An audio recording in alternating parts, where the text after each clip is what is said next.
Hey guys, Dan here from Range of Motion. I want to give you three stages I follow to create the perfect initial client meeting. That initial sit down chat with your members, the rapport building, and the sale, if you want to use that word. Although what you'll see as we go is that there is absolutely no sale involved in this process. This is a little bit of a teaser as well of some of the content we'll be covering in the 2020 Perth Fitness Business Summit. I'll post links to that below if you guys are interested. We have tickets remaining for that. Also some payment plans and stuff, and still some early bird tickets remaining. So that initial sit down with your clients, obviously the purpose of this is to progress them through their experience, to progress them through their journey with you, with your facility, with your gym, with your health facility, or any service that you may be offering outside this industry. This is not about sales. This is not about scripts. This is not about certain processes you always follow. This first chat is simply about human decency.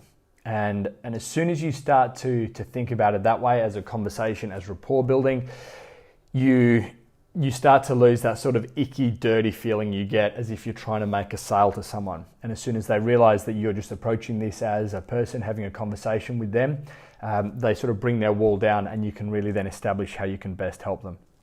So again, the purpose of this is to progress them through that journey. Now, at Range of Motion, and again, this is something that we'll be going through in detail in the Business Summit, we have a very set process that people follow. A pipeline that they follow from when they first become aware, interested, knowledgeable about your business right through to 36 months. And we track about 18 different steps that they will go. It's what we call our macro client journey.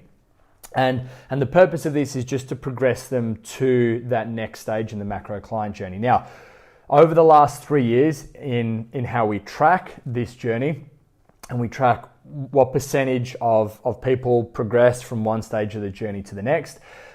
Over the course of this, over the last 3 years, we convert 95% of people from this first sit-down session, which I will always do, to them then coming in and doing a complimentary session with one of our personal coaches. All of our clients, our business model, all of our clients work one-on-one with a personal coach at Range of Motion. So it's just about moving them to that next stage.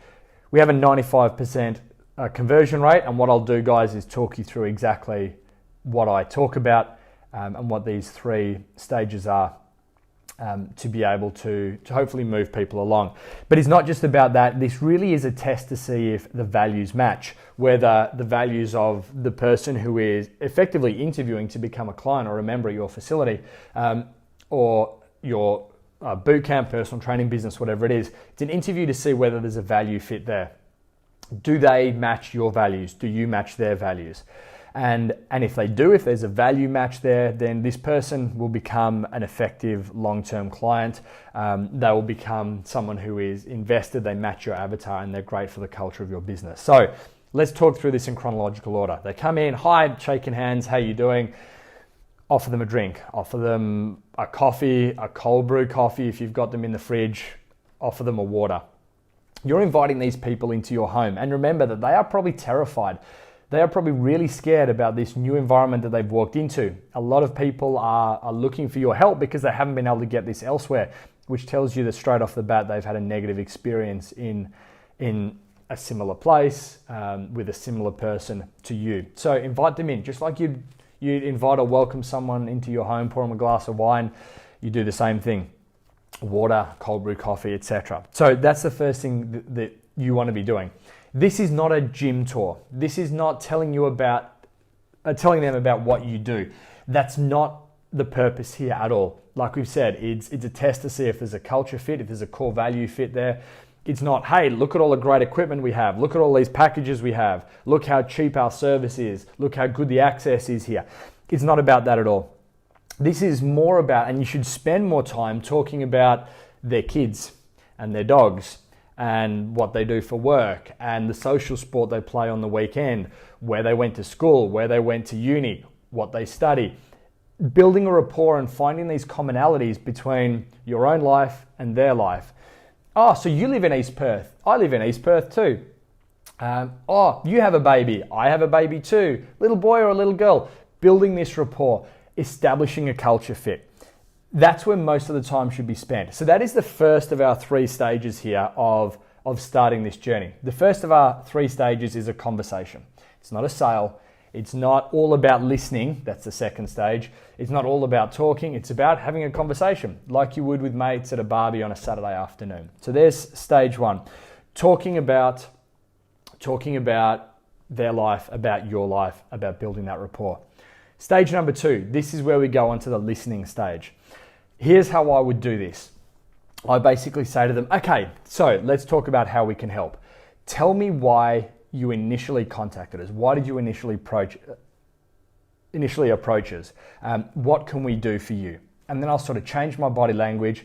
I'll sit back a little bit, sort of fold my hands and let them do the talking.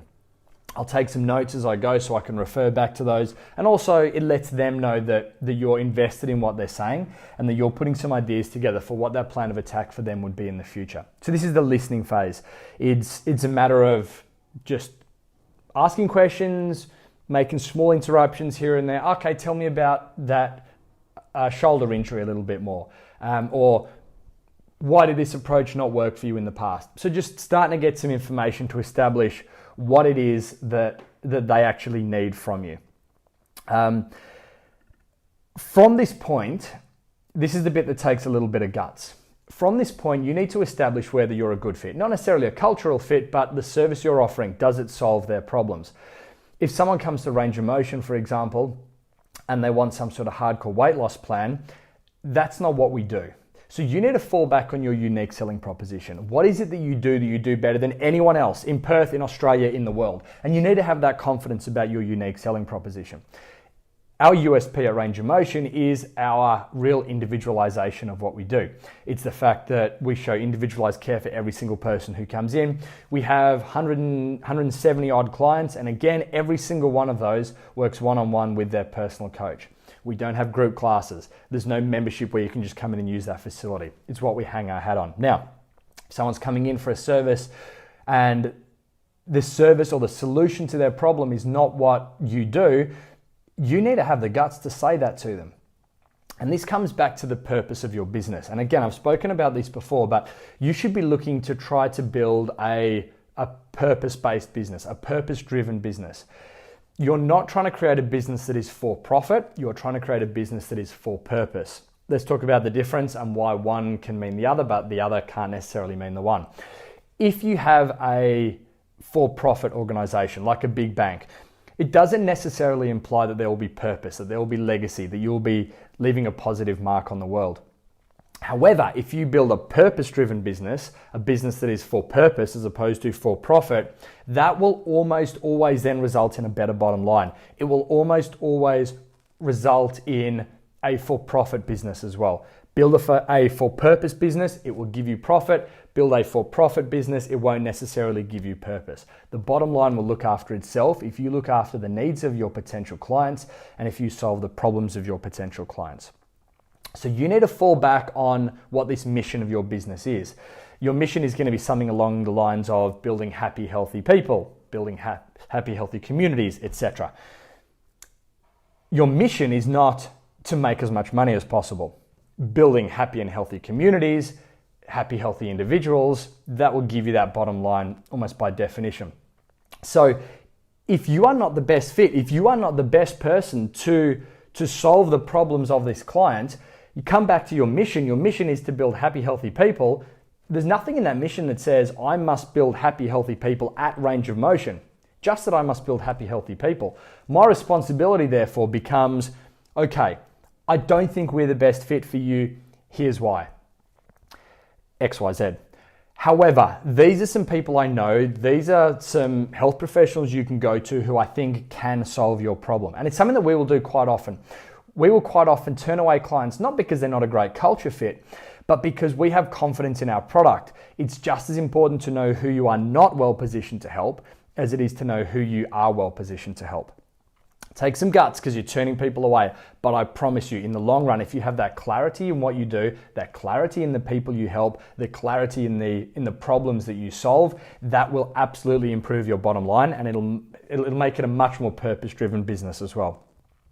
So if you feel like you do solve their problems, if you feel like you are the right fit, and you should have that confidence in your product, this is where you say, okay, let me tell you how I think we can help you.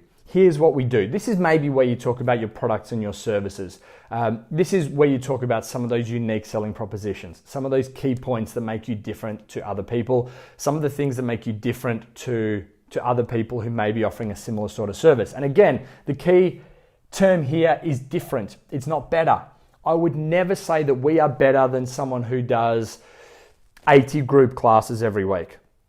Absolutely not the case. Sure, we are different. We are for the sort of person who needs that more individualized care. So talk people through what you do, through how you operate, through your points of difference, and then you would say to them, does this sound like what you've been looking for? Now, either they're going to say, yes, this sounds like what I'm looking for, and you can keep the conversation going, or they can say, no, this doesn't sound right for me, in which case this is where you maybe recommend some other people who are going to be a better fit for them, some other services or facilities or professionals who will be a better fit for them. If, however, they say, yep, sounds amazing, where have you been all my life? This is what I've been looking for. This is basically where you need to turn into the professional. So you've gone from a conversation at the start into really going into listening mode. Now you go more into talking mode, into advice giving mode. And I refer to this as being the mechanic. Now, I know nothing about cars. I'm not a car guy. And if I go to the mechanic, I'm not going to say to them, yep, there's a problem with the firing rate of these pistons, which is causing, see, I'm making things up. I'm just going to say to them, yeah, there's a weird humming noise coming from the engine. Then the mechanic is going to say, okay, here's what the issue is. Here's what it costs. Here's what I recommend. I say, yep, okay, I guess I don't know any better. I'm going to go with what you advise. Our responsibility is to do exactly the same thing. These people are coming to us for our advice. We are the authority figure here. We're the people who know how to solve their problems. So this is what you do next. You say, okay, I've heard what your problems are. You feel like what we do is in line with what you're looking for. Here is what I would recommend next. I would suggest that the best approach for you would be to work with one of our personal coaches twice a week. Now, each session there is going to cost you $60, so it's a total of $120. That would be my recommendation for you. Does that sound doable? So there's no sale here. There's no, here are our options. You've got to choose one of these options and then you need to give us your money. This is about helping them, and helping them, you taking their money is them taking your service. There is a value exchange there. There's no winner or loser. Each party needs to feel like they are winning, and that's how we define how much value there is in your service. So you need to have that confidence in your product, so much confidence that you can say, here's what you should do. Now, this is no more salesy than you saying to your mother or your father or your son or your daughter or your husband or your wife or your partner, here is what I think you should do. Here's the exercise I think that you should be doing. You're not trying to sell to them. You're simply saying that I believe I'm the best person to solve the unique problem that you've approached me with. Here is how you solve that problem. We are not salespeople. We shouldn't be salespeople. There should be no element of sales here. We are not salespeople, we are problem solvers. And if you can remember that you exist, that you are there to solve the problems of the people who approach you, to solve the problems of the people who put trust in you, if you can remember that, you will never need to make a sale in your life.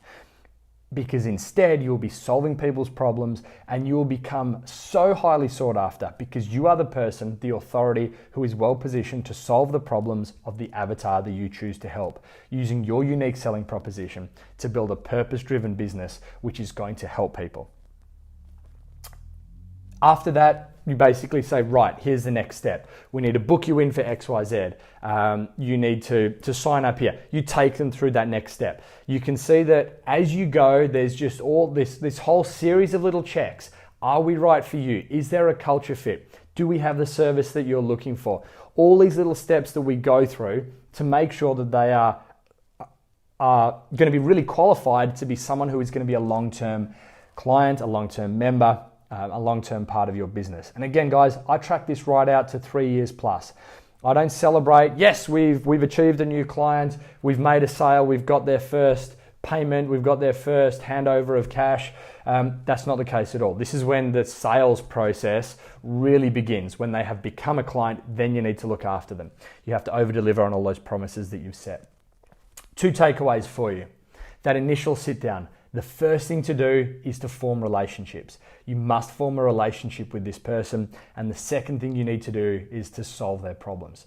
If you build a rapport, if you form that relationship, and if you solve the problems or show the pathway forward to solve those problems of your potential new clients, you will never have to make a sale in your life. Guys, I hope this has been of interest. If this sort of content is of use to you, please consider at least have a look at the 2 events we have coming up. The first is the 2020 Perth Fitness Business Summit in October. The second is our 2020 Perth Fitness Industry PD event. They're both one-day events, full-on one-day events, very, very long days. But I promise you guys, I'll be teaching you everything I know to absolutely turbocharge either your fitness business or your expertise in this industry. Thanks, guys. If you have any questions on this, please let me know. My email is dan@rangeofmotion.net.au, or of course you can comment wherever you're watching this video. Thanks. I hope this has been of use. I'll see you again soon.